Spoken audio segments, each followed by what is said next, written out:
What's going on, guys? Welcome back to the channel. Or welcome if it's your first time here.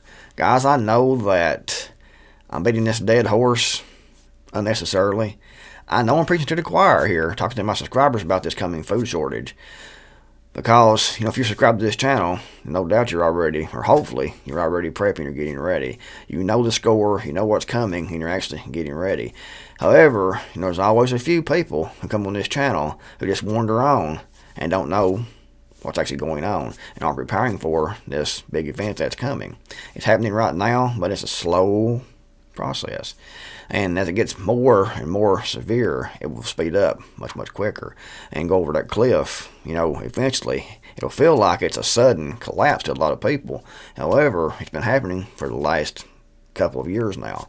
And we're just now starting to see, the results and the outcome of choices made a few years ago and choices that's being made right now. Guys, this article here was written by Brandon Smith. I'll link to the article in the description box below. You can check it out if you want.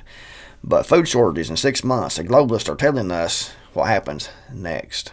For some reason, they like to tell us what they're about to do before they do it. And guys, that is true. If you look at their websites, if you read their books that they write, like Klaus Schwab's COVID-19, The Great Reset, it goes into great detail. And they will tell you their plans. Sometimes, they will tell you 10, 20 years in advance of what they're actually planning in the future. They play the long game, and they write books, like I said, articles. They have it published right on their websites, what they're planning on doing. They have simulations, and I think this is all a way for them to organize and to figure out, the exact course of action that they want to take. And that's why they write the books and things, because they're outlining for themselves and for anyone that wants to read it, actually. But they're outlining what they want to do, and they'll go back and try to figure out if this is right, they can get this, how's the best way to accomplish this. That's why they have, the simulations like Event 201, for example, because they're planning and trying to figure out if they do this, what the people's going to do, what the population's going to do. Then they will have something figured out to counter what they're going to do, or they'll go a different route. They all plan this wargaming, what it is, guys.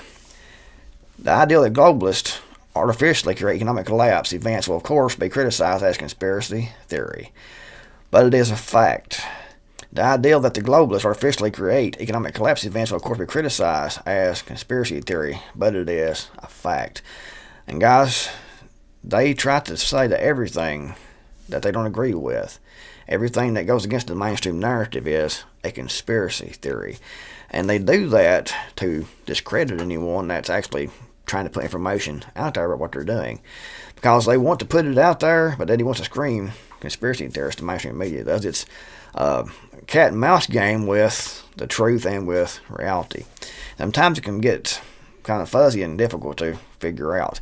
Hopefully, these videos like this, these articles like this, helps everyone to figure out what's going on and get people motivated to actually keep on prepping, because it's coming. It's here. It's happening. But like I said, it's a slow process. The Great Reset agenda proposed by WEF, World Economic Forum head Klaus Schwab, is just one example of many discussions hidden in plain sight by globalists concerning their plans to use economic and social decline as an opportunity to quickly establish a new one-world system based on socialism and technocracy. The primary problem with discerning what the globalists are planning is not in uncovering secret agendas. They tend to openly discuss their agendas if you know where to look. No, the problem is in separating the omissions from the disinformation, the lies from the truth. This requires matching up globalist white papers and statements to the facts and evidence at hand in the real world. Let's look specifically at the food shortage problem in detail. Food shortages in 6 months. A week ago, there was a torrent of press releases from the global institutions all mentioning the same exact concern. Food shortages within the next 3 to 6 months. These statements line up very closely with my own estimates, as I have been warning regularly about impending dangers of inflation leading to food rationing and supply chain disruptions. The IMF, the BIS, the World Bank, the UN, the Rockefeller Foundation, and World Economic Forum, Bank of America, and even Biden himself are all predicting a major food crisis in the near term. And it is not a coincidence that the policies of these very institutions and the actions of puppet politicians that work with them are causing the crisis they are now predicting.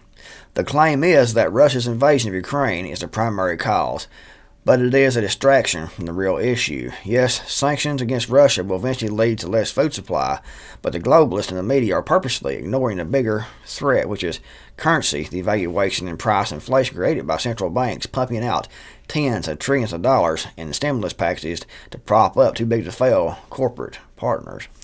In 2020 alone, the Fed created $6 trillion from nothing and airdropped it into the economy through COVID welfare programs. Add that to the many trillions of dollars that the Fed has printed since the credit crash in 2008. It has been a non-stop dollar destruction party, and now the public is starting to feel the consequences. Inflation hit 40-year highs in the U.S. well before Russia invaded Ukraine, but let's consider the ramifications of that war and how it affects the food supply. The Russian invasion certainly disrupts Ukrainian grain production, which makes up around 11% of the total world wheat market. Russia also maintains a 17% share, and together these two nations feed a large swath of third world nations and parts of Europe with 30% of wheat and barley exports, 19% of corn, 23% of canola exports, and 78% of sunflower exports.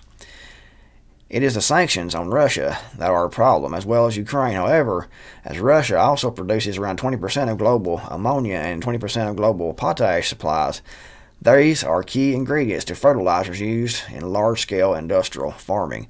Farmers are estimating an overall price spike of around 10% in food markets, but I believe that is very conservative. I'm already seeing overall price increases of at least 20% from 6 months ago, and I expect that there will be another 30% in price hikes before this year is over. In other words, we're looking at 50% average increases in 2022. Official government inflation data and CPI cannot be trusted. Double whatever numbers they give and you will be much closer to the truth. The inflation rate used by shadowstats.com calculated using methods once applied by the United States government in the 1980s before they adjusted their models to hide data supports my position so far. But anyways, guys, this is a great article. If you want to read the article in its entirety, you can click the link in the description box below to go read this article. Most people here that are subscribers to this channel know what's coming, and hopefully they're actively preparing and getting ready, because preparation is the key to avoid major suffering. If you haven't done anything and don't do anything and let this happen, you will suffer. You and your family will suffer. And if you are hungry, you're more easily to control. They can pretty much make you do whatever they want if you can't feed yourself. If you enjoyed the video, found it useful, get a big thumbs up. Thanks for watching. And the Creekmore out of here. I'll see you all in the next video, hopefully.